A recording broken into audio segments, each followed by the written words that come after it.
The rain fell over the narrow streets of Blackwater City like dirty silver needles, soaking the old brick buildings and drowning the sound of distant traffic beneath endless whispers of water. Arthur Kane sat alone in the corner of a forgotten bar, his wrinkled hands wrapped around a glass of whiskey he could barely taste anymore.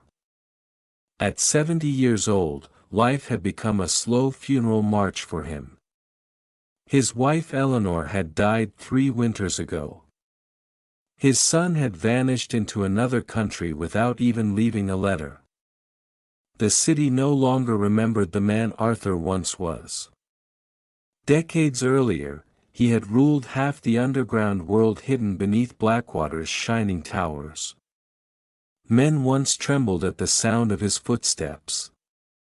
Women once begged for his attention. Now bartenders pitied him and young strangers pushed past him without apology. Arthur stared at his reflection in the mirror behind the counter and saw nothing but exhaustion. Deep lines crossed his face like old battle scars. His white hair clung thinly to his skull. His eyes looked hollow. He swallowed the whiskey slowly and muttered that death would probably be kinder than another lonely year. The bartender glanced at him but said nothing. Everyone in Blackwater knew old men sometimes talked to ghosts. Midnight arrived with a sudden crack of thunder that rattled the windows. Arthur stood carefully from his chair, grabbed his coat, and stepped into the freezing rain. The city smelled of wet concrete and cigarette smoke. Neon signs flickered above puddles stained with oil and blood. He walked without purpose through alleyways he had once controlled like a king. Memories followed him everywhere. A knife fight behind a nightclub in 1978. Eleanor laughing beneath red streetlights. His first murder. His first kiss. His greatest betrayal. Every shadow carried another ghost. Arthur finally stopped beneath the broken sign of an abandoned antique shop. Something strange pulled at him from inside the dark building. He could not explain it. The windows were covered in dust and the door looked permanently locked. Yet a faint golden light flickered somewhere beyond the glass. Arthur frowned and stepped closer. The door creaked open by itself before his hand even touched it. A warm scent of incense drifted out into the rain. Inside, the shop looked impossibly untouched by time. Ancient clocks ticked softly on the walls. Shelves overflowed with strange objects. Old books. Silver knives. Paintings with eyes that seemed alive. Behind the counter stood a woman dressed entirely in black velvet. She looked no older than 30, yet her eyes carried something ancient and dangerous. "I've been waiting for you, Arthur Kane," she said softly. Arthur froze. Very few people still knew his full name. "Who are you?" The woman smiled faintly. "Someone who offers second chances." Arthur laughed bitterly. "Second chances don't exist. That depends on the price you are willing to pay." She placed a small crystal vial on the counter. The liquid inside shimmered like molten gold. Arthur stared at it suspiciously. "What is this?" "Youth," she replied calmly. "One drink and you become 20 years old again." Arthur almost walked away immediately. The offer sounded insane. Yet something deep inside him hesitated. The woman's voice carried absolute certainty. "And the price?" Arthur asked quietly. The woman leaned forward slightly. "You do not get your old life back.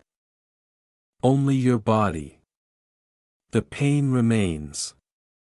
The memories remain. The sins remain. Silence filled the shop. Rain hammered against the windows. Arthur looked at the vial again. 20 years old. Strong again. Fast again. Desired again. He remembered Eleanor's smile when they first met. He remembered ambition burning in his chest like fire. He remembered feeling alive. Why me? The woman tilted her head slightly. Because you are one of the few men desperate enough to accept. Arthur's hands trembled as he picked up the vial. The golden liquid glowed warmly against his skin. Logic screamed at him to stop. But logic had given him nothing except loneliness and regret. If this is some kind of trick, he muttered. Everything is a trick, the woman whispered. Arthur pulled the cork free and swallowed the liquid in one burning gulp. Agony exploded through his entire body instantly. He collapsed onto the floor as every bone twisted violently beneath his skin. His heart pounded like a war drum. Heat flooded through his veins. He screamed louder than he had screamed in his entire life. The clocks around the shop began spinning backward wildly.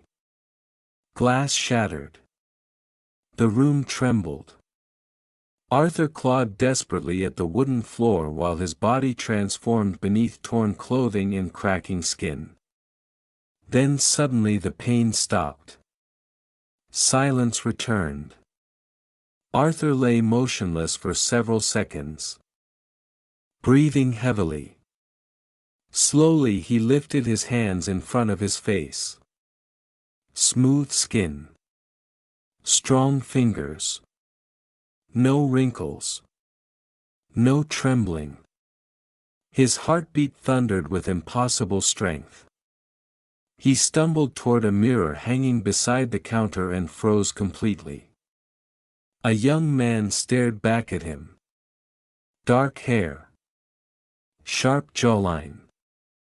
Hard blue eyes filled with shock. 20 years old again.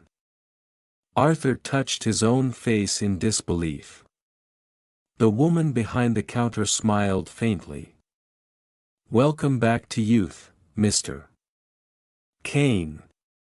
Arthur stared at his reflection while terror and excitement collided inside him like two storms crashing together. Outside, thunder roared above Blackwater City as if the heavens themselves had noticed something unnatural had entered the world once more. Arthur stood frozen before the mirror while his mind struggled to accept the impossible reality staring back at him. The face reflected in the glass belonged to the dangerous young man he had buried 50 years ago beneath greed, violence, and time itself. His dark hair fell across his forehead exactly as it had in 1972. His shoulders were broad again. His spine no longer ached. Even his eyesight felt painfully sharp. He could see every crack in the dusty walls of the antique shop and every tiny movement in the mysterious woman's expression behind him. His chest rose rapidly with powerful breaths that no longer wheezed with age. For a moment Arthur felt drunk on the sheer force of being alive again. The sensation terrified him almost as much as it excited him. "What did you do to me?" he whispered. The woman calmly cleaned an invisible speck of dust from the counter. "I already told you. I gave you another beginning." Arthur turned toward her sharply. "Nobody gives something like this for free." "Correct." Her eyes darkened slightly. "One day I will collect what belongs to me." Arthur stepped closer, anger growing beneath his confusion. "What does that mean?" The woman smiled again, but this time the warmth had vanished completely from her face. It means every miracle creates a debt. Before Arthur could speak again, the lights inside the shop flickered violently. The clock stopped ticking all at once. A deep cold filled the room. Arthur blinked in surprise and suddenly found himself standing alone in darkness. The shop had vanished. The woman had vanished. Only the sound of rain remained. Arthur looked around in shock. He was back outside beneath the broken antique store sign. But now the windows were boarded shut and covered with decades of dirt. No light glowed inside. No footprints marked the wet ground behind him. It looked abandoned for years. Arthur staggered backward. What the hell? His own voice sounded younger too. Stronger. A group of young women walked past the alley entrance laughing loudly. One of them noticed Arthur immediately and slowed her steps. "Damn," she whispered to her friend while staring openly at him. Arthur almost forgot how beautiful people looked at 20. Desire. Curiosity. Hunger. He had not seen that expression directed toward him in half a century. The woman smiled flirtatiously before disappearing into the rain with her friends. Arthur remained motionless. The world had already begun reacting to his rebirth. A strange energy pulsed through him with every heartbeat. He felt capable of anything again. Dangerous thoughts returned immediately. Thoughts he believed age had buried forever. He walked quickly through the streets, trying to think clearly. Blackwater City looked different from this height and strength. Older people moved slowly around him like shadows. Younger men instinctively stepped aside when he approached. Arthur realized something horrifying. Even though his body had changed, his mind remained exactly the same. 70 years of memories still lived inside him. 70 years of experience. Manipulation. Violence. Regret. He possessed the instincts of an old predator trapped inside the body of a young wolf. By the time he reached his apartment building, dawn had begun creeping across the sky. The old landlord sitting near the entrance glanced up from his newspaper and frowned. "Can I help you?" Arthur almost answered automatically before realizing the man no longer recognized him.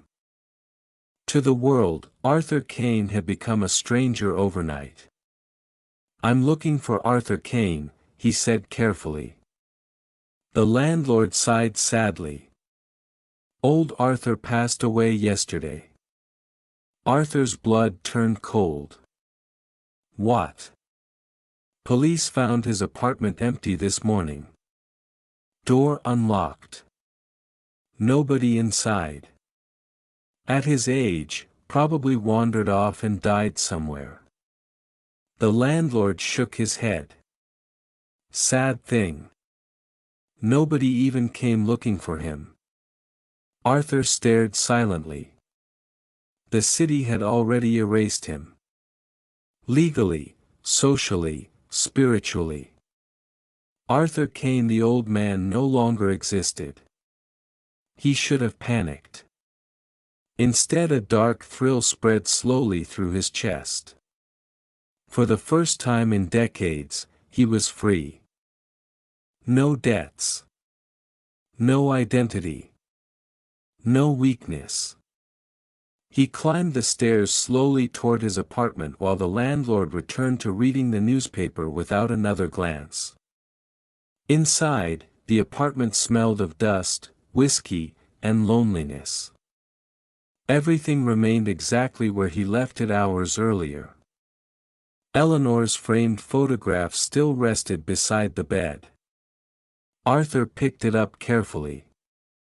She smiled at him, forever frozen at 25 years old. Beautiful blonde hair. Intelligent green eyes. The love of his life. Arthur sat heavily on the edge of the bed and stared at her picture in silence. "You would hate this," he murmured. His younger voice made the words sound unfamiliar. He closed his eyes tightly. Memories flooded him again. Eleanor begging him to leave crime behind. Eleanor crying after their son disappeared. Eleanor dying slowly in hospital while Arthur sat beside her, powerless and old. Pain twisted inside him harder than before because now his body no longer matched his grief. He looked young enough to start life over while carrying the heartbreak of an old widower. Suddenly someone knocked hard on the apartment door. Arthur instantly reacted with instincts sharpened by decades of danger.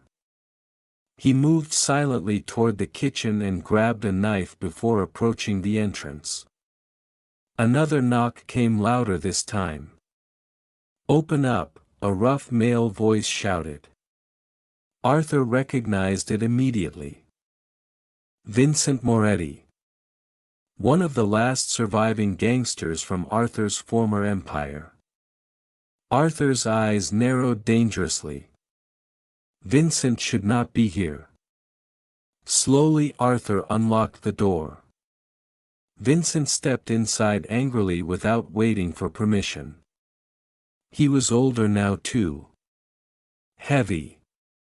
Gray-haired. Expensive suit stretched across his large stomach.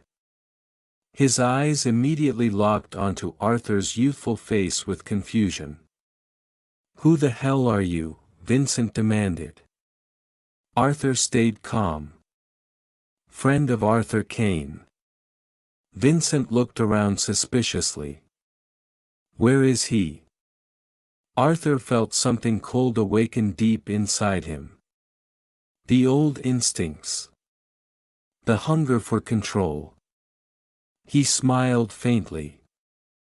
"That depends," he said quietly. "Why are you looking for him?" Vincent's expression darkened immediately. "Because somebody stole $10 million from me 30 years ago. And I just discovered Arthur Kane might still know where it disappeared." Silence filled the apartment. Arthur slowly tightened his grip around the kitchen knife hidden behind his back while rain continued falling outside Blackwater City like a warning from heaven itself.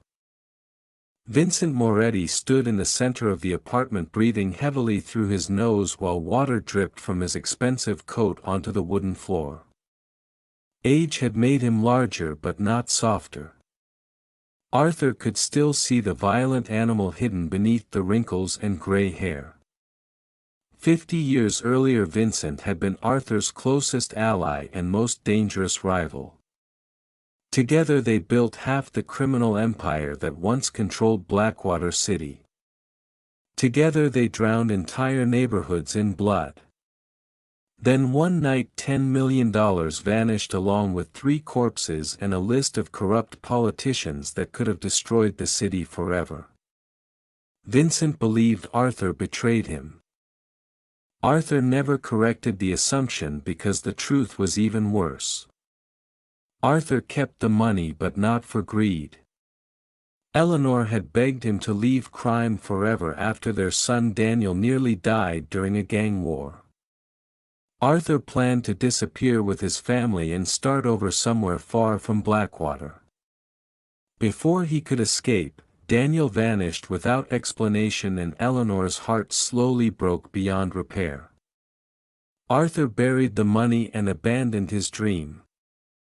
Now the ghost of that betrayal had returned, standing inside his apartment. Vincent studied Arthur suspiciously. "You look too young to be one of Arthur's friends." Arthur leaned casually against the kitchen counter while hiding the knife behind his leg. People surprise you. Vincent's eyes narrowed. Where is he? Arthur answered carefully. Gone. Vincent cursed under his breath and rubbed his jaw angrily. That old bastard can't die before answering my questions. Arthur almost smiled at the irony. Why does the money matter now after 30 years? Vincent looked toward the rain-covered window silently for a moment before speaking again. Because people are dying over it again. Arthur felt coldness spread through his chest. Explain. Vincent turned back slowly. 3 weeks ago somebody started asking questions about the old Harbor District vault. 2 men disappeared after talking. Yesterday Frankie Duval was found floating in the river with his throat cut open. Arthur's eyes darkened instantly. Frankie Duval had once worked as Arthur's accountant. If somebody was hunting people connected to the stolen money, the situation was far worse than Vincent understood. Who's looking? Arthur asked quietly. Vincent shook his head.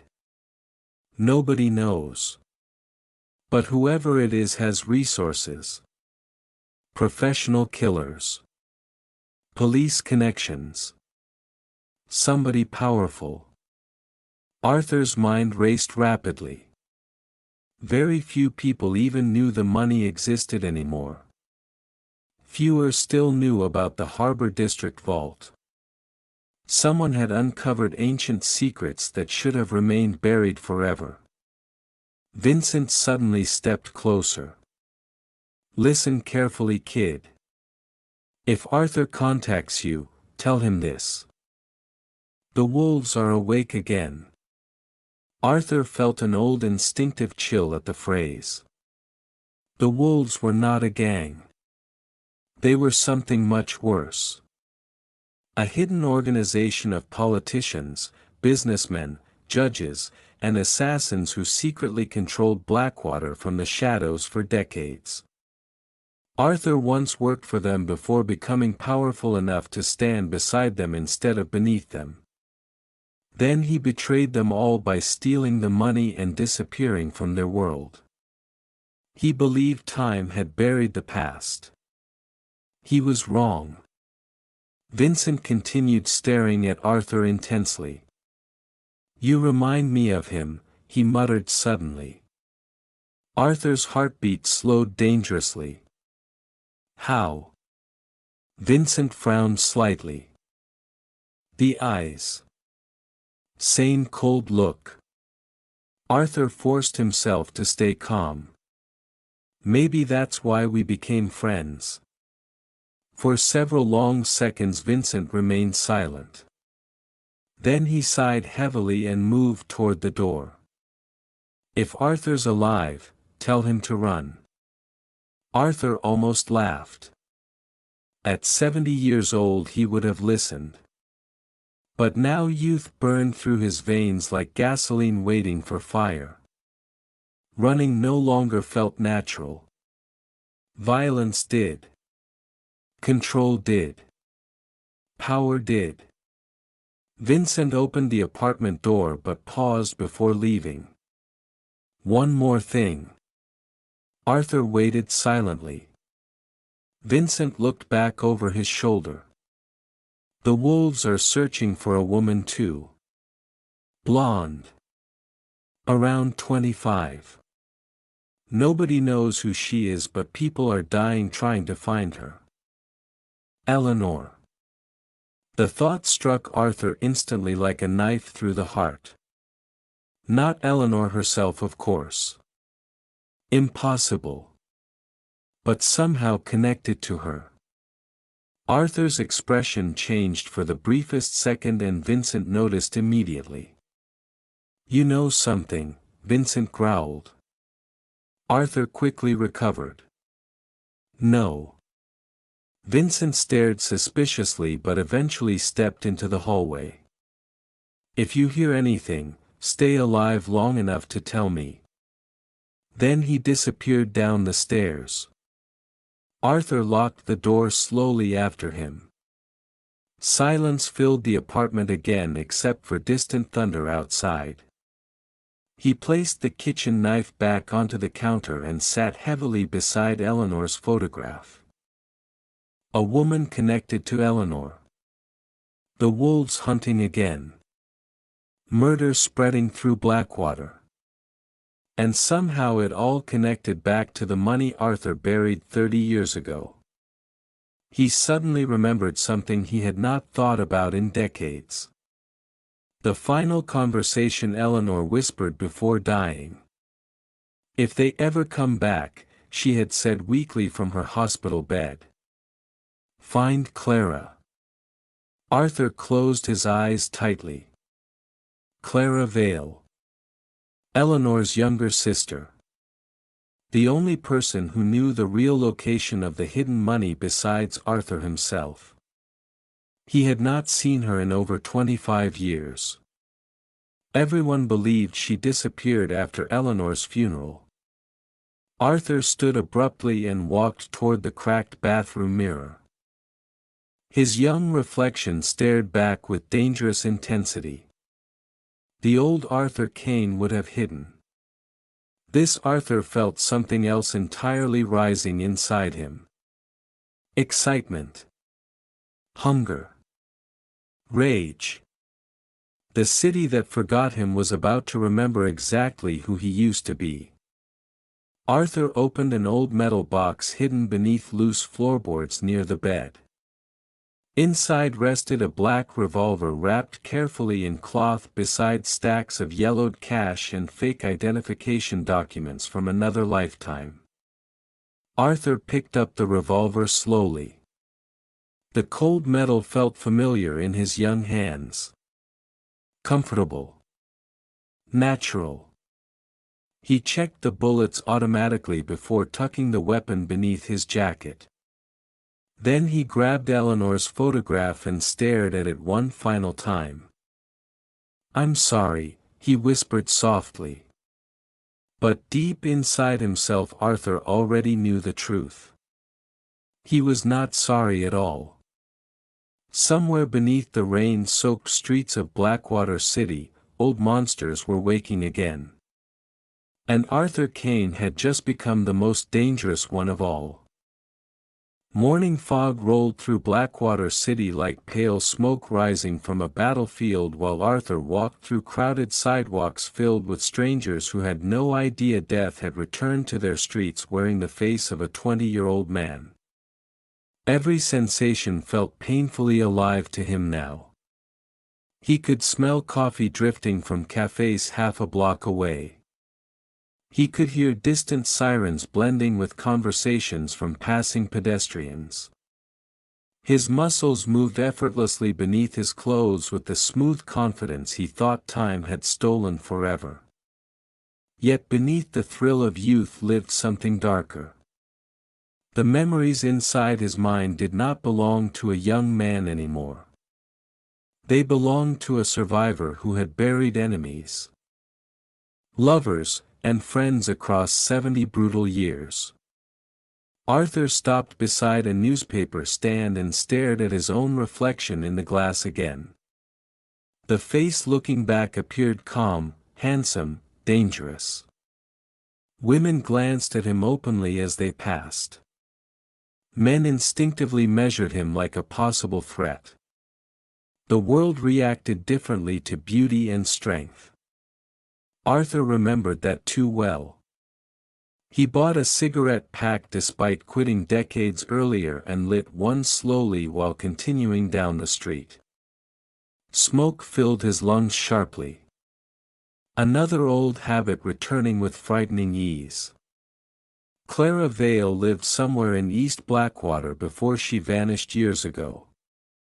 Arthur still remembered the tiny apartment Eleanor once rented for her younger sister near the river district. It was a weak lead but the only one he had. As he crossed an intersection, a black sedan rolled slowly beside the sidewalk, matching his pace. Arthur noticed instantly without turning his head. Tinted windows. Expensive tires. Professional surveillance. His pulse remained calm. The wolves worked quickly. Arthur kept walking casually while scanning reflections in shop windows. Two men inside the sedan, both watching him carefully. He turned suddenly into a crowded marketplace. Voices and movements swallowed him immediately. Fruit vendors shouted prices. Children ran between tables. Music echoed from old speakers somewhere nearby. Arthur disappeared into the crowd like smoke. The sedan stopped at the corner, unable to follow further. Arthur moved fast through twisting alleys until he reached the rear entrance of an old butcher shop. Then he waited silently beside the wall. Seconds later, one of the men from the sedan entered the alley searching for him. Tall. Athletic. Mid-30s. Dark coat hiding a shoulder holster poorly. Not police. The man walked cautiously toward the back exit while scanning the shadows. Arthur stepped behind him without sound and pressed the revolver against the base of his skull. "Wrong alley," Arthur whispered. The man froze instantly. "Easy," he muttered. Arthur grabbed him violently and slammed him against the brick wall hard enough to crack plaster. "Who sent you?" The man struggled, but Arthur's younger body combined with decades of fighting experience made him terrifyingly strong. "I don't know what you're talking about." Arthur drove his fist into the man's stomach with brutal precision. Air exploded from his lungs. "Bad answer." The man coughed painfully. "A guy named Mercer hired us." Arthur's eyes narrowed. Julian Mercer. Another ghost from the past. Mercer once handled political blackmail operations for the Wolves before disappearing into private security work. If Mercer was involved, this hunt reached higher than Arthur feared. "Why follow me?" "Because somebody recognized your face from old police photographs." The man gasped. "Impossible," Arthur muttered instinctively. Then he remembered. Years ago the police database contained photographs of Arthur Kane at age 20 during multiple arrests before his criminal records mysteriously vanished. The Wolves still had access to those files. The man suddenly reached for his hidden pistol. Arthur reacted instantly. He twisted the attacker's wrist sharply until bone snapped with a sickening crack. The man screamed. Arthur slammed his head against the wall once. Twice. Silence followed as the unconscious body collapsed into garbage-soaked pavement. Arthur stared down at him, breathing steadily. Violence returned too naturally. Too comfortably. Part of him hated how good it felt. Another part welcomed it like an old friend finally coming home. A soft female voice suddenly spoke behind him. "You still solve problems the same way." Arthur spun instantly with revolver raised. A blonde woman stood at the alley entrance beneath weak sunlight filtering through fog. She wore a long dark coat and black gloves. Beautiful green eyes studied him calmly without fear. Arthur's heartbeat stopped for one impossible second because she looked almost exactly like Eleanor at 25 years old. Same smile. Same eyes. Same golden hair. But younger. Harder. Dangerous. "Who are you?" Arthur demanded quietly. The woman tilted her head slightly. "That's disappointing. I expected you to recognize your own daughter." Arthur felt the world collapse beneath him. "No," he whispered. The woman stepped closer slowly. "My name is Vivian Kane." Arthur stared at her in complete shock. "Daniel never had children." "You haven't seen Daniel in 30 years, she replied coldly. "A lot happened while you disappeared." Arthur lowered the revolver slightly while confusion and emotion crashed violently inside him. "You're lying." Vivian reached into her coat carefully and removed a silver necklace. Arthur recognized it instantly. Eleanor's necklace. The one she wore every day until her death. Arthur's hands trembled slightly for the first time since becoming young again. "Where did you get that?" Vivian's expression softened for only a brief second. "Grandmother gave it to me before she died."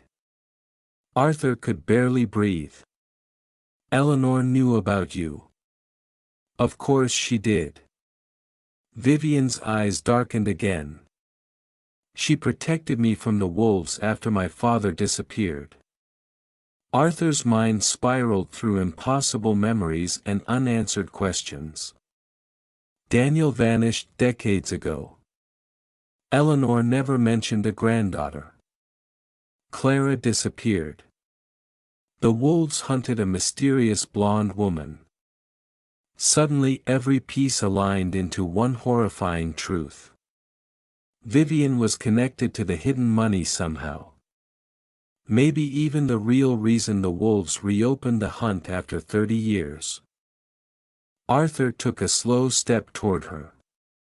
"Where is Daniel?" Vivian's expression became empty. "Dead." Silence consumed the alley. Arthur felt the words strike him harder than any bullet ever could. Vivian continued quietly. "And if we don't move quickly, we'll be next." In the distance, tires screeched violently outside the marketplace. More black sedans arrived. Arthur looked toward the alley entrance while old survival instincts ignited instantly inside him again. The hunt had officially begun. The sound of car doors slamming echoed through the marketplace while frightened pedestrians began shouting in confusion outside the alley entrance. Arthur immediately grabbed Vivian's wrist and pulled her deeper into the narrow passage before armed men could spot them. She moved fast beside him without resistance, her breathing calm despite the danger surrounding them. Arthur noticed that instantly. She was trained. Not like an ordinary civilian hiding from criminals. She moved with awareness, checking corners automatically and keeping her hands free. Someone had taught her survival. Someone dangerous. "This way," Vivian whispered sharply. She pushed open a rusted metal gate leading into an abandoned textile warehouse near the river. Arthur followed her inside seconds before two armed men appeared at the alley entrance behind them. Gunshots exploded through the fog. Bullets tore into the metal gate as Vivian slammed it shut. Arthur instantly fired back through the rusted bars without hesitation. One attacker collapsed screaming outside while the other ducked behind a dumpster. Vivian stared at Arthur briefly after the shot. "You still don't miss." Arthur almost answered before realizing what disturbed him more than the gunfire. Vivian sounded familiar with violence too. They ran through the dark warehouse while boots thundered outside behind them. Broken machines towered like dead giants beneath hanging chains and shattered windows. Dust floated through pale light cutting across the enormous room. Arthur finally stopped behind a stack of mold-covered crates and turned toward Vivian sharply. "Talk now." Vivian leaned against the wall, catching her breath. "Not here." "Now," Arthur growled. She looked directly into his eyes without fear. "Fine. Your son Daniel stole something from the wolves before they killed him." Arthur felt ice spread through his veins. "Killed?" Vivian nodded once. 5 years ago." Rage burned instantly through Arthur's chest. "Why didn't Eleanor tell me?" Vivian's face hardened. "Because you disappeared from everyone's lives. Grandmother spent years waiting for you to come back before she finally accepted you never would." The word struck harder than Arthur expected. He wanted to defend himself. Explain the pain, the guilt, the years spent watching Eleanor die slowly while believing he destroyed everything he touched. But excuses suddenly sounded pathetic inside his own mind. Vivian continued before he could speak. "After Daniel died, the wolves searched everywhere for what he stole. They tortured people. Burned houses. Killed anyone connected to our family." Arthur clenched his jaw tightly. "What did Daniel take?" Vivian hesitated. "A list." Arthur stared at her silently. A terrible memory resurfaced instantly. 30 years earlier, Arthur himself had stolen a secret ledger from the wolves alongside the missing money. The ledger contained names. Politicians. Judges. Police commissioners. Wealthy businessmen. Monsters hiding behind respectability. Enough information to destroy Blackwater completely. Arthur believed he buried it forever inside the Harbor District vault. But somehow Daniel found it. Vivian lowered her voice carefully. "The wolves believe I know where the original ledger is hidden. Do you?" Vivian looked away briefly. "Maybe." Arthur cursed softly under his breath. "Jesus Christ." Suddenly footsteps echoed somewhere above them on the warehouse catwalks. Arthur grabbed Vivian and pulled her silently behind another stack of crates just before flashlights swept across the darkness. At least 6 men entered through different warehouse doors. Professionals. Coordinated movement. Suppressed weapons. Arthur peeked carefully between wooden boards. One man stepped forward giving orders through an earpiece.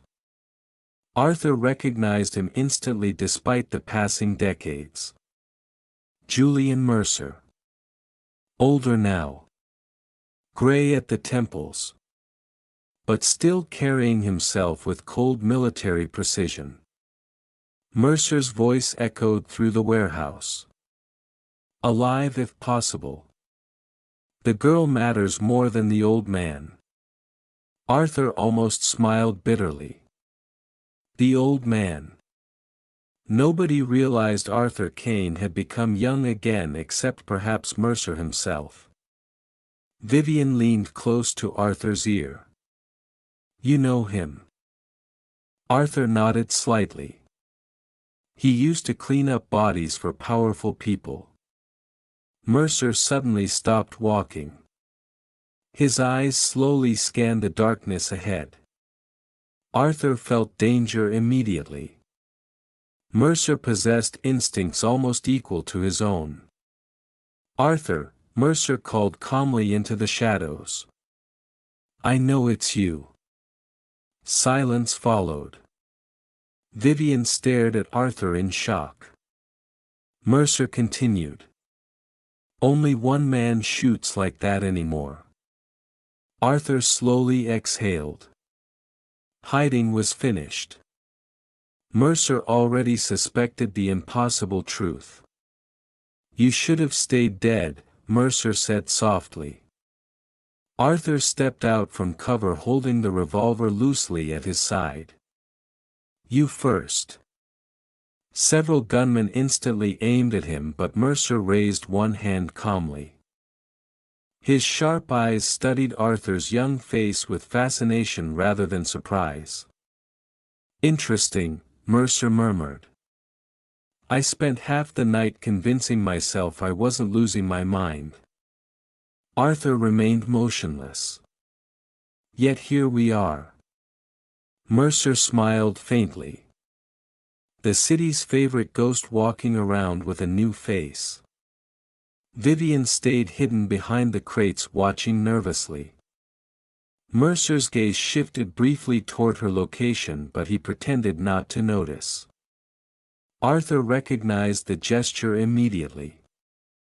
Mercer wanted something besides blood. "What do you want?" Arthur asked. Mercer's expression darkened slightly. "The ledger." Arthur laughed quietly.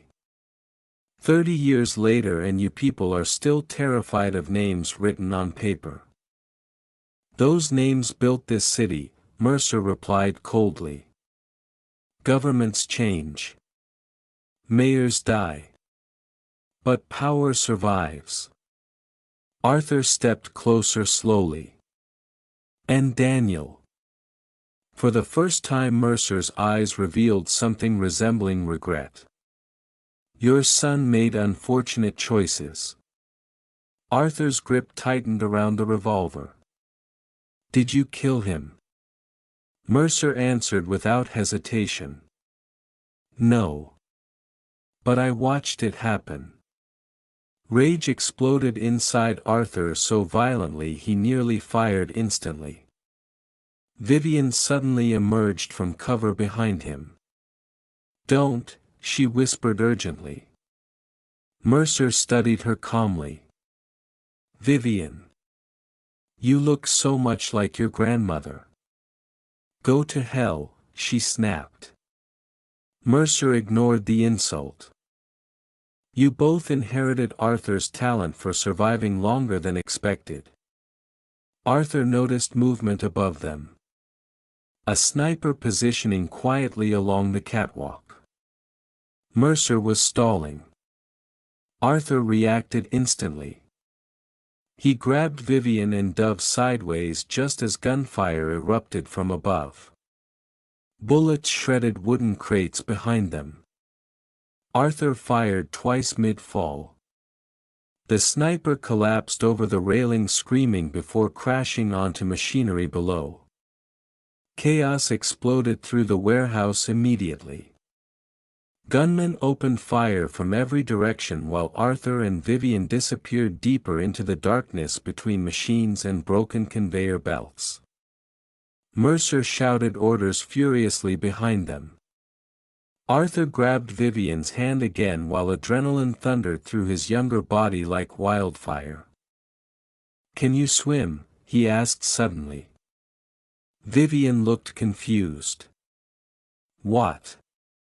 Arthur pointed ahead toward massive drainage tunnels leading beneath the riverfront. "Because we're about to disappear." Another hail of bullets smashed through metal nearby while Arthur pulled Vivian toward the underground tunnels beneath Blackwater City, straight into the buried darkness where some secrets were never meant to survive. Freezing black water crashed around Arthur and Vivian as they dropped into the drainage tunnel beneath the warehouse floor. The current dragged garbage, oil, and years of decay through the enormous concrete passage while gunfire echoed somewhere far behind them. Arthur grabbed a rusted ladder bolted into the wall before the current could pull them deeper underground. Vivian climbed beside him quickly, coughing water from her lungs while distant voices shouted above. Arthur pushed open a heavy maintenance hatch and both of them emerged into darkness thick with the smell of mold and wet stone. The tunnel beyond stretched endlessly beneath Blackwater City like veins beneath diseased flesh. Water dripped steadily from cracked pipes overhead. Old electrical cables hung from the ceiling like dead snakes. Arthur slammed the hatch closed again just as footsteps thundered nearby below. Mercer's men were already searching the drainage system. Vivian leaned against the wall breathing hard. Wet blonde hair clung to her face, making her resemblance to Eleanor even more painful for Arthur to look at. "You knew those tunnels existed," she said quietly. Arthur nodded once. "I built half the escape routes beneath this city myself." Vivian stared at him with a mixture of suspicion and fascination. "Grandmother used to tell stories about you." Arthur gave a bitter smile. "I doubt they were flattering." "Depends which story." They began moving carefully through the underground corridor while old fluorescent lights flickered weakly above them every few meters. Arthur kept the revolver raised as decades of instincts guided him automatically through forgotten pathways once used by smugglers and killers. "What exactly did Daniel discover?" he asked after several minutes. Vivian hesitated before answering. "The ledger wasn't just names." Arthur looked toward her sharply. "What do you mean?" "There are account numbers. Offshore transfers. Videos. Evidence connected to murders going back 40 years. Arthur's expression darkened. "Blackmail insurance." Vivian nodded. "Enough to destroy politicians, corporations, judges. Entire governments maybe." Arthur suddenly understood why the wolves had reopened old graves searching for it. The world changed since his criminal years. Information became more dangerous than bullets. Whoever controlled the ledger controlled everyone named inside it. "How did Daniel find it?" Arthur asked quietly. Vivian looked ahead into the darkness. "Before he died, he discovered letters Eleanor hid after your disappearance. They mentioned the harbor district." Arthur closed his eyes briefly.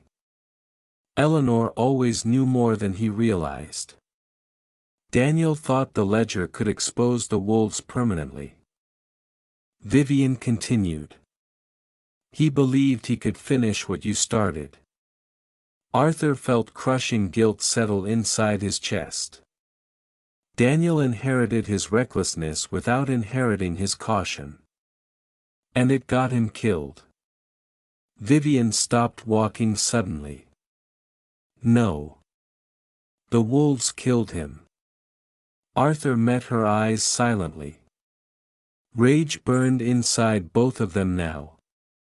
Shared blood. Shared loss. Shared enemies. Vivian reached inside her coat and removed a small flash drive wrapped carefully in plastic. "Daniel copied part of the ledger before he died." Arthur stared at it intensely. "You've had this the entire time." "Enough names to keep me alive," Vivian replied. "If the wolves kill me, copies get released automatically." Arthur almost smiled with grim approval. "Smart. Daniel trained her well. Or perhaps desperation had." Suddenly a metallic noise echoed deeper in the tunnel ahead. Arthur instantly grabbed Vivian and pulled her into a dark maintenance alcove just before flashlights swept across the corridor. 3 armed men moved slowly through the tunnel searching methodically. Arthur recognized one of them immediately. Luca Rayner. Former hitman for the Wolves. Brutal even by Blackwater standards. Arthur once watched Luca strangle a man with piano wire during a dinner party without spilling his wine. Vivian noticed Arthur's expression. "Friend of yours?" Arthur whispered coldly. "Not for long." The men continued approaching. Arthur quickly counted ammunition in his revolver. 4 bullets left. Not enough for a prolonged fight. Vivian reached into her boot and quietly pulled out a compact pistol Arthur had not noticed before. He raised an eyebrow slightly. "Grandmother taught me never to trust men who smile too much," she whispered. Arthur almost laughed despite the danger. Eleanor always was smarter than him. The flashlights drew closer. Arthur leaned near Vivian's ear. "When they pass, shoot the lights." Vivian nodded silently. Seconds later the armed men moved directly beside their hiding place. Vivian fired instantly. The nearest fluorescent lights exploded in showers of sparks. Darkness swallowed the tunnel. Arthur moved immediately. He slammed into Luca from the shadows with terrifying force, smashing the revolver across his face hard enough to break teeth. Another gunman fired blindly, but Arthur grabbed him by the arm and twisted violently until the weapon discharged into the ceiling. Vivian shot the third attacker twice in the chest before he could react. Screams echoed through the darkness. Luca recovered fast despite blood pouring from his mouth. He pulled a combat knife and lunged toward Arthur savagely. Arthur dodged sideways with instincts sharpened by 50 years of violence. Luca slashed again. Arthur trapped the knife arm, broke the elbow with a brutal crack. Then drove the revolver barrel beneath Luca's chin. "Mercer still alive," Arthur growled. Luca spat blood onto the floor. "For now." Arthur's eyes became ice. "Who ordered Daniel's death?" Luca smiled despite the pain. "You really don't know." Arthur pressed harder. "Know what?" Luca's grin widened horribly. "Your son worked for the wolves before he betrayed them." Silence crashed through Arthur's mind like thunder. "Liar. Ask the girl." Arthur slowly turned toward Vivian. Her silence answered everything. Rage, confusion, and betrayal collided violently inside him. "Daniel joined them," he whispered. Vivian looked away painfully. "To get close enough to steal the ledger." Arthur felt sick. His son spent years inside the very organization Arthur tried to escape. Luca laughed weakly through broken teeth. "The Kane family always destroys itself eventually." Arthur fired once. The gunshot thundered through the tunnels while Luca's body collapsed lifeless onto the wet concrete. Silence followed except for dripping water and Arthur's heavy breathing. Vivian stared at him carefully. "I wanted to tell you." Arthur wiped blood from his face slowly. "Later." Voices suddenly echoed again from distant tunnels. More search teams approaching. Arthur grabbed extra ammunition from the dead men quickly before turning toward Vivian. "We keep moving." She nodded silently. Together they disappeared deeper beneath Blackwater City while above them the storm continued swallowing the streets. Somewhere ahead waited the Harbor District Vault and the truth buried inside it. But Arthur now feared the truth more than the wolves themselves.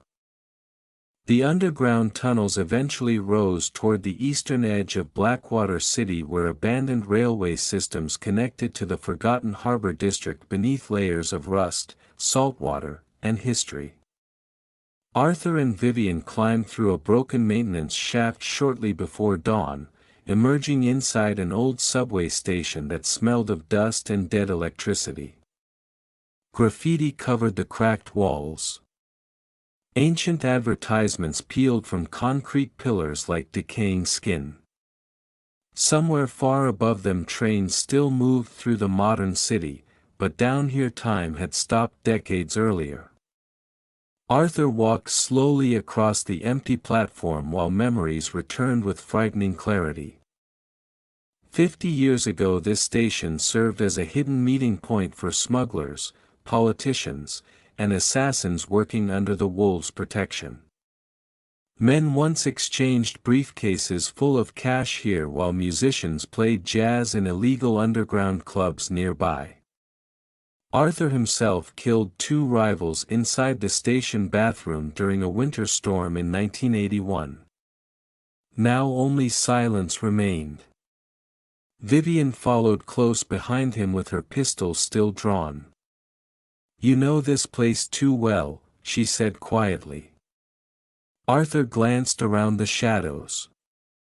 "Every monster remembers where it fed." Vivian studied him carefully. "Do you ever regret it?" Arthur stopped walking. The question lingered heavily between them. "Every day," he answered finally. "But regret doesn't erase blood." Vivian looked away without responding. Arthur sensed the conflict inside her. She wanted to hate him for abandoning their family. Yet she also needed him because only Arthur understood the world hunting them now. Family had dragged them together again through violence and secrets neither of them chose. Arthur moved toward an old service corridor near the back of the station. Hidden behind rusted pipes stood a steel door almost invisible beneath years of decay. He touched the surface slowly. "Still here." Vivian frowned. "What is it?" Arthur looked at her grimly. "The road to the vault." He pulled hard on a concealed lever beside the frame. Deep mechanical sounds echoed beneath the floor as ancient gears slowly awakened. The steel door slid sideways, revealing a narrow staircase descending into darkness. Cold air drifted upward, carrying the smell of ocean water and old concrete. Vivian stared downward uneasily. "How many people know about this place?" Arthur's face became expressionless. "Everyone who did is dead." They descended carefully into the darkness while weak emergency lights flickered alive one by one along the walls. The passage eventually opened into an enormous underground chamber hidden beneath the harbor itself. Vivian stopped in shock. Hundreds of metal shelves filled the room from floor to ceiling. Crates. Weapons. Cash. Fake passports. Gold bars. Enough illegal wealth to fund private wars. Arthur walked silently among the shelves like a ghost returning home. "This was your empire," Vivian whispered. Arthur nodded once. "Part of it." Vivian looked around in disbelief. "Grandmother always said you could have owned the entire city." Arthur gave a cold smile. "That was the problem." He moved toward the far end of the chamber where a massive reinforced vault door stood beneath old surveillance cameras. The combination lock looked untouched despite decades underground. Arthur placed his hand against the cold metal slowly. Behind this door rested the secrets that destroyed his family. The money. The ledger.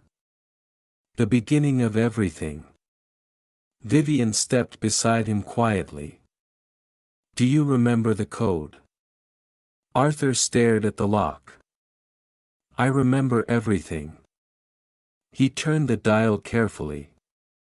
Numbers burned permanently into his memory after 30 years. Each metallic click echoed through the chamber like distant gunshots. Finally the lock released with a deep mechanical thud. Arthur pulled the heavy vault door open. Inside waited shelves packed with sealed containers and stacks of yellowed documents. Vivian stepped forward cautiously while Arthur remained frozen at the entrance. Because one object immediately caught his attention above everything else. A videotape resting alone on the center table with Eleanor's handwriting across the label. For Arthur. Vivian noticed his expression. "What is it?" Arthur slowly picked up the tape with trembling hands. Eleanor was here. Nearby sat an old television and VHS player still connected to emergency power. Arthur inserted the tape silently while Vivian watched beside him. Static filled the screen for several seconds before Eleanor appeared sitting alone in a dimly lit room. Arthur's breath caught painfully in his chest. She looked older. Tired. But still beautiful. Her green eyes stared directly into the camera. "Arthur," she began softly. "If you are watching this, then everything has already gone wrong." Arthur felt his hands shake uncontrollably. Eleanor continued. "I know you think disappearing protected us. But the wolves never stopped watching. Daniel found the ledger years ago. He wanted to expose them. I tried to stop him." Vivian lowered her eyes sadly. Eleanor paused briefly on the screen before continuing. "There's something you never knew about Daniel. Before he died, he discovered someone inside the wolves helped orchestrate his disappearance as a child." Arthur frowned deeply. "What?" Eleanor's recorded voice trembled slightly now. "Arthur. It was Vincent Moretti." Silence crushed the underground chamber. Vivian stared at Arthur in shock while his entire body turned cold. Eleanor continued speaking. "Vincent betrayed you 30 years ago. He gave Daniel to the wolves hoping they would kill you both eventually and leave him in control." Arthur's mind exploded with rage and disbelief. Vincent had been like a brother once. They built empires together. Fought wars together. And all along Vincent secretly destroyed his family from within. Eleanor's face on the screen softened sadly. "If you ever return, protect Vivian. She's all that remains now." The tape suddenly distorted with static before cutting to black completely. Arthur stood motionless in silence. Vivian carefully touched his arm. "Arthur." He slowly turned toward her. His blue eyes no longer looked human. Rage burned inside them like hellfire. Decades of guilt twisted instantly into hatred sharper than any blade. Vincent Moretti did not merely betray him. He stole his son.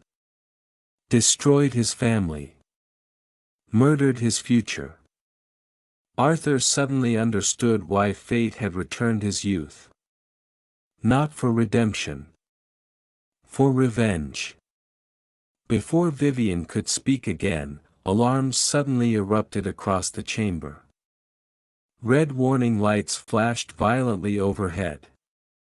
Arthur spun instantly toward the tunnel entrance. Too late. Heavy steel blast doors slammed shut throughout the underground vault, sealing every exit. A calm familiar voice echoed through hidden speakers above them. Julian Mercer. "Good evening, Arthur," Mercer said softly. "Thank you for leading us home." Arthur grabbed his revolver immediately while Vivian raised her pistol beside him. Mercer's voice continued through the speakers almost cheerfully. "Now let's discuss the ledger before everyone starts killing each other." Red emergency lights painted the underground vault in violent flashes while metal doors sealed shut around Arthur and Vivian like the jaws of a trap finally snapping closed. The calm mechanical hum of hidden security systems echoed through the chamber. Arthur stood completely still for several seconds, listening carefully while Mercer's voice faded from the speakers. Old instincts sharpened every nerve inside him. He counted possible entry points automatically. Ventilation shafts above. Service corridor behind the vault shelves. 2 reinforced blast doors now locked electronically. Mercer planned this carefully. Vivian moved beside Arthur with controlled breathing despite the fear visible in her eyes. "How many entrances?" she whispered. Arthur checked the revolver quickly. "Too many." A low chuckle echoed through the speakers again. "Still calm under pressure. That's what always made you dangerous, Arthur." Arthur ignored the voice while scanning the chamber. Then he noticed something strange. One of the metal shelves near the western wall stood slightly misaligned. Hidden behind stacked crates rested an old maintenance panel connected to backup generators. Arthur remembered it instantly. Emergency overrides installed decades earlier in case police ever raided the vault. Mercer probably didn't know it existed. Arthur leaned close to Vivian's ear. "When the lights die, stay low and keep moving left." Vivian nodded silently. Mercer continued speaking overhead. "You know, I almost respected you once. Walking away from the wolves took courage. Stealing from them took stupidity." Arthur suddenly fired 3 shots directly into the ceiling speakers. Sparks exploded overhead and Mercer's voice vanished beneath shrieking feedback. At the same instant Arthur sprinted toward the hidden generator panel. Gunfire erupted immediately from concealed firing ports built into the walls. Bullets shredded metal shelves around them while Vivian dove behind stacked crates. Arthur ripped open the maintenance panel and slammed his fist against the emergency cutoff switch. Darkness swallowed the vault instantly. Only red backup lights remained flickering weakly through the chamber.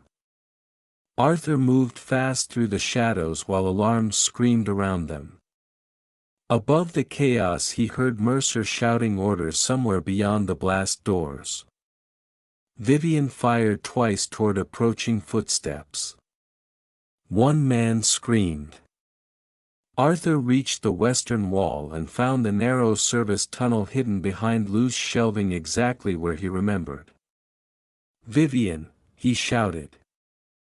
She rolled behind cover as bullets tore apart crates beside her. Then she sprinted toward Arthur through flying sparks and darkness. More gunmen forced open the main blast door at that exact moment. Flashlights swept wildly across the vault. Arthur grabbed Vivian's hand and pulled her into the hidden service tunnel seconds before automatic gunfire ripped through the room behind them. The narrow passage descended sharply beneath the harbor vault through ancient maintenance corridors barely large enough to crawl through. Arthur sealed the hidden entrance behind them while voices thundered nearby searching the chamber. Vivian breathed heavily in the darkness. "You built an escape route inside your secret vault." Arthur crawled forward without slowing. Paranoia keeps people alive. They moved through claustrophobic tunnels for several minutes, guided only by dim emergency lights buried in the walls. Eventually the passage widened into a circular underground chamber filled with old machinery and massive water pumps connected to the harbor above. Arthur recognized the place instantly. The flood control room. Vivian looked around nervously. What does it control? Arthur's expression hardened. Everything. He moved toward a rusted control console beside enormous pressure valves. Decades earlier Arthur designed the vault beneath the harbor with one final security measure. If enemies ever seized the chamber, the entire underground complex could be flooded within minutes. Vivian realized it immediately. You're going to destroy the vault. Arthur began activating old systems one by one. If Mercer gets the ledger, Blackwater burns. And if we flood this place, we might die too. Arthur met her eyes calmly. Maybe. Vivian stared at him silently. For the first time she truly understood who Arthur Kane used to be. Not merely a criminal. A man willing to destroy entire worlds before surrendering control. Suddenly the service tunnel behind them exploded inward as armed men forced their way through. Arthur instantly shoved Vivian behind the machinery while bullets sparked against metal pipes. Mercer himself entered the chamber holding a pistol calmly in one hand. Blood stained his sleeve from earlier fighting, but his expression remained composed. Enough running, Mercer said coldly. Arthur stood beside the flood console with revolver raised. Tell your men to leave. Mercer smiled faintly. You won't flood the harbor. Too many secrets down here belong to powerful people. Arthur's eyes became ice. That's exactly why I will. Mercer studied him carefully for a long moment. You've changed. Arthur laughed quietly. No. I became myself again. Mercer slowly lowered his weapon slightly. Listen to me carefully. The wolves are collapsing already. Politicians are preparing escapes. Money is disappearing. The ledger could destroy everything. Good. Mercer's face hardened. Including innocent people. Arthur stepped closer. There were never innocent people inside the wolves. Mercer suddenly glanced toward Vivian. Your granddaughter deserves better than dying underground because of your revenge. Vivian raised her pistol instantly. Don't pretend you care about me. Mercer ignored her completely. Arthur. Vincent ordered Daniel's death without approval. The wolves didn't sanction it. Arthur froze slightly. Mercer continued carefully. Vincent wanted the ledger for himself. He's been planning to overthrow the organization for years. Arthur's mind raced. Mercer might be lying. But something about his tone sounded genuine. Where is Vincent now? Arthur asked quietly. Mercer answered immediately. Preparing to leave the country tonight. Private airfield outside the city. Rage surged through Arthur again like fire through gasoline. Vincent destroyed everything then planned to escape untouched. Mercer slowly extended one hand. Give me the ledger. I'll help you reach Vincent alive. Vivian looked sharply toward Arthur. You can't trust him. Arthur remained silent. Mercer stepped closer cautiously. You know I'm telling the truth. Vincent betrayed everyone. Arthur's finger tightened around the revolver slowly. He wanted Vincent dead more than he wanted air in his lungs. Mercer sensed hesitation immediately. We can still end this intelligently, he said softly. Arthur looked toward the flood control lever beside him. Then toward Vivian. Then finally back at Mercer. You know what Eleanor once told me, Arthur said quietly. Mercer frowned slightly. What? Arthur smiled without warmth. Never trust men who smile too much. Before Mercer could react, Arthur slammed the flood lever downward with brutal force. Sirens exploded throughout the underground chamber instantly. Massive steel valves groaned open somewhere deep beneath the harbor. Water thundered through unseen tunnels like an approaching tidal wave. Mercer's expression finally shattered into real fear. You insane bastard. Arthur fired directly at the overhead support pipes. Explosions of steam erupted across the chamber while the first violent surge of freezing seawater crashed through the service tunnels behind them. Chaos consumed everything at once. Armed men screamed. Machinery exploded. The underground world Arthur built began collapsing into darkness and water while above them Blackwater City unknowingly trembled over the graves of its own secrets. Freezing seawater exploded through the underground chamber with unstoppable force, smashing men against concrete walls and ripping machinery apart like toys beneath a hurricane. Sirens screamed through the darkness while sparks burst from overloaded electrical systems overhead. Arthur grabbed Vivian's arm and pulled her toward an emergency ladder bolted along the far wall just as another violent wave crashed through the flood control room behind them. Mercer shouted furious orders somewhere inside the chaos, but his voice vanished beneath the roar of water and collapsing steel. The entire underground complex trembled violently. Arthur climbed fast despite the rising floodwaters clawing at his legs. Vivian followed close behind him while debris smashed through the chamber below. Where does this lead? She shouted above the noise. Arthur forced open a rusted hatch near the top of the ladder. An old customs building near Pier 9. They crawled through the narrow exit seconds before the flood tunnel beneath them collapsed completely. Black seawater surged upward through the shaft like a living monster while Arthur slammed the hatch closed behind them. Both of them collapsed onto the dusty wooden floor of an abandoned office hidden inside the old harbor district. Outside, rain still battered Blackwater City beneath gray skies heavy with thunder. Arthur leaned against the wall breathing hard while water dripped from his clothes.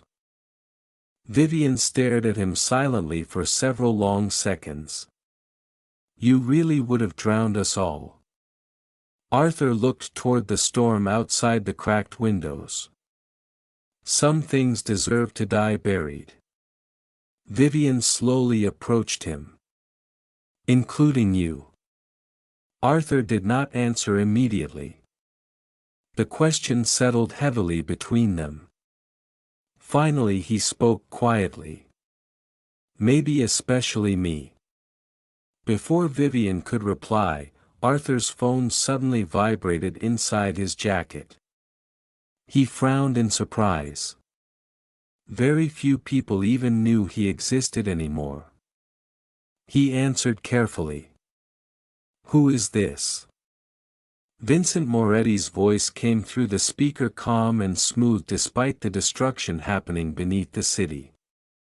You always did enjoy dramatic exits. Arthur. Arthur's entire body tensed instantly. Where are you? Vincent laughed softly. Still chasing revenge after all these years. Some things never change. Arthur moved toward the shattered window overlooking the harbor. Police sirens already echoed across distant streets as emergency vehicles raced toward the flooding district. "You took my son," Arthur growled. Silence followed briefly. Then Vincent sighed almost sadly. "Daniel made choices. Just like we all did." Arthur's grip tightened around the phone hard enough to crack plastic. "You sold him to the wolves." "No," Vincent replied quietly. "I tried to save him from becoming you." Arthur froze. Vincent continued before he could speak. "Daniel came to me when he discovered the ledger. He wanted to destroy the wolves and believed exposing them would redeem the Kane family somehow. He sounded exactly like you when we were young. Angry. Arrogant. Convinced violence could fix corruption." Arthur's heartbeat thundered painfully. "You're lying." "Am I?" Vincent's voice softened. "Ask yourself honestly. If Daniel inherited anything from you besides your blood, wasn't this outcome inevitable?" Rage and guilt twisted violently inside Arthur's chest because deep down part of him feared Vincent might be right. Daniel followed the same path Arthur once walked. The same obsession with power, revenge, and impossible redemption. Vivian stepped closer, listening silently beside him. Vincent continued calmly. "Meet me tonight at Raven Airfield. Come alone if you want the truth about Daniel's death." Arthur's eyes darkened dangerously. "And if I don't?" Vincent laughed again. "Then I disappear forever while you spend the rest of your second life drowning in unanswered questions." The call ended. Arthur lowered the phone slowly while rain hammered the harbor windows around them. Vivian studied his expression carefully. "It's a trap." "Of course. Then we don't go." Arthur looked at her for a long moment. "I have to." Vivian shook her head angrily. "That's exactly what he wants." Arthur moved toward an old coat rack near the office door and removed a hidden shotgun wrapped in plastic beneath dusty tarps. Vivian stared in disbelief. "You hide weapons everywhere." Arthur checked the shotgun calmly. "Old habits." Vivian stepped in front of him suddenly. "Listen to me. Daniel spent years trying to destroy these people and it got him killed. Grandmother died protecting secrets that destroyed this family. If you go after Vincent now, this never ends." Arthur looked into her eyes quietly. Eleanor's eyes. Daniel's stubbornness. His own darkness staring back at him through another generation. "It already ended years ago," he said softly. "I just refuse to bury it." Vivian's voice cracked slightly. "And what happens after you kill him?" Arthur had no answer. Because for the first time since becoming young again, he realized revenge alone could not erase 30 years of loss. Killing Vincent would not bring back Eleanor. Would not save Daniel. Would not cleanse the blood covering Arthur's entire life. Yet despite that truth, hatred still burned inside him stronger than reason itself. Vivian suddenly reached into her pocket and handed him the flash drive containing Daniel's copied ledger files. "Take it." Arthur frowned. "Why?"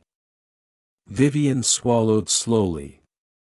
"Because if you die tonight, somebody has to finish this. Arthur stared at the flash drive resting in his palm.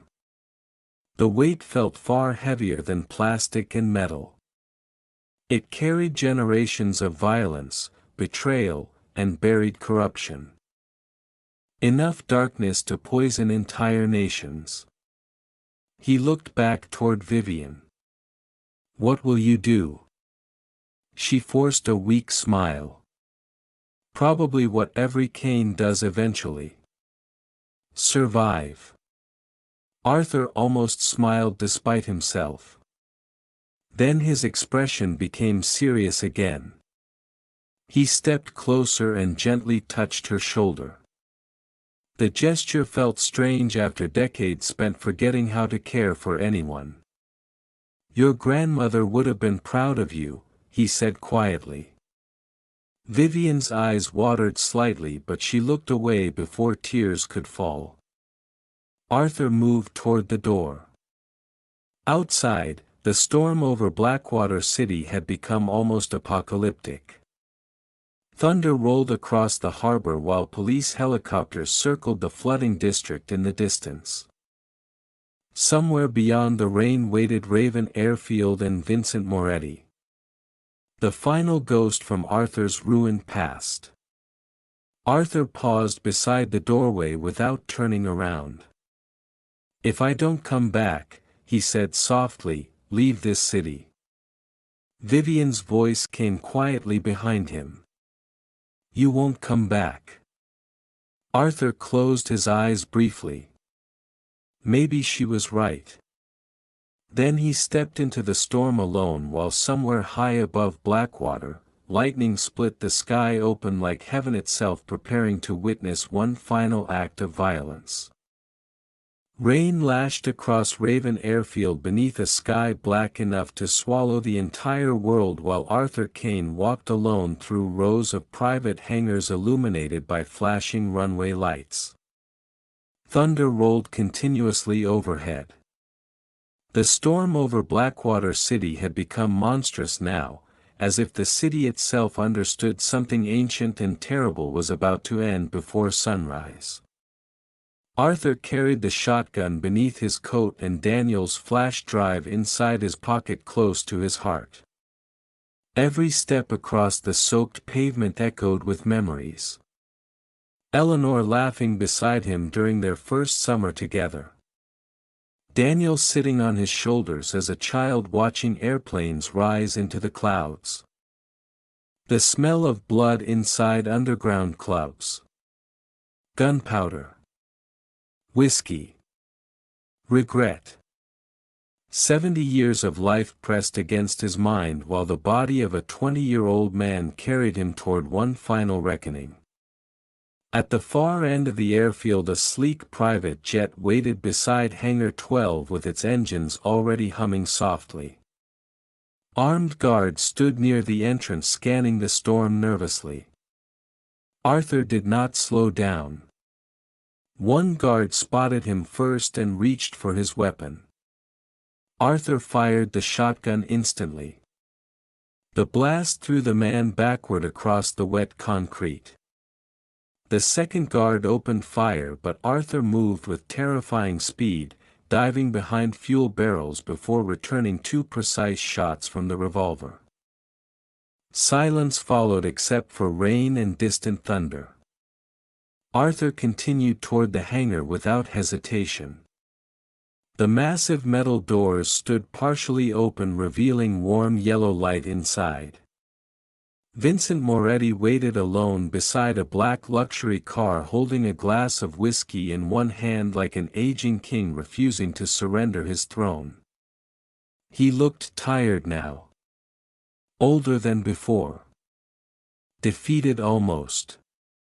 Yet his eyes still carried the same dangerous intelligence Arthur remembered from their youth. Vincent glanced briefly at the dead guards outside before looking back toward Arthur. "Still dramatic," he muttered. Arthur stopped several feet away beneath dripping rainwater. "Tell me why." Vincent sighed heavily and took another slow sip of whiskey. Because you were never meant to survive long enough to become old men. Arthur's jaw tightened. Vincent continued quietly. The wolves feared you from the beginning. You were smarter than the rest of us. More ambitious. They believed one day you'd try taking control. So you sold out my son. Vincent shook his head slowly. No. I tried protecting him from you. Arthur stepped closer dangerously. Don't say his name. Vincent ignored the warning. Daniel worshipped the myth of Arthur Kane. The fearless criminal who betrayed the wolves and vanished with millions. He spent his entire life trying to understand why you abandoned everyone. Pain crossed Arthur's face briefly. Vincent saw it immediately. You know I'm right. Arthur's voice became deadly calm. You kidnapped him when he was a child. Vincent stared silently for several seconds before answering. Yes. Arthur's grip tightened around the shotgun. Vincent continued before he could fire. But I never intended for him to disappear permanently. The wolves wanted leverage against you after the money vanished. I arranged the kidnapping hoping they'd scare you into returning. Arthur felt pure hatred burn through every nerve in his body. You destroyed my family. Vincent's expression finally cracked with something resembling guilt. Your family was already collapsing because of the life we chose. Arthur fired instantly. The shotgun blast shattered the whiskey glass beside Vincent's head, spraying glass and alcohol across the car. Vincent flinched but did not run. You think killing me fixes anything, he shouted angrily. Look at yourself, Arthur. Even now you solve everything with violence. Arthur moved closer through the rain. Some debts only blood pays. Vincent suddenly laughed bitterly. Then shoot me already. Silence followed. Rain hammered the hangar roof. Arthur raised the shotgun slowly toward Vincent's chest. One pull of the trigger would end 30 years of hatred. End the nightmares. End the guilt. Vincent stared directly into the barrel without fear. Do it, he whispered. Arthur's finger tightened. Then suddenly headlights exploded across the runway outside. Multiple black SUVs raced toward the hangar at high speed. Mercer's surviving forces. Arthur cursed softly. Vincent looked toward the approaching vehicles and smiled grimly. Looks like the wolves want both of us dead now. Gunfire erupted outside instantly. Bullets smashed through the hangar walls while armed men stormed across the runway. Arthur and Vincent dove behind the luxury car simultaneously as automatic fire tore through metal around them. For one surreal moment the two old enemies fought side by side again exactly like decades earlier. Arthur fired methodically toward advancing gunmen while Vincent grabbed a pistol hidden beneath the car seat. Bodies dropped onto the rain-soaked pavement. Mercer himself emerged from one SUV shouting orders through the chaos. Kill them both. Arthur glanced toward Vincent briefly. Still trust the wolves. Vincent reloaded calmly. Not anymore. Another explosion rocked the hangar as bullets struck nearby fuel containers. Fire erupted across one side of the building instantly. Thick smoke rolled upward beneath flashing emergency lights. Arthur realized none of them were leaving alive if the fuel tanks ignited completely. Mercer advanced through the gunfire holding an assault rifle. "Give me the ledger," he shouted.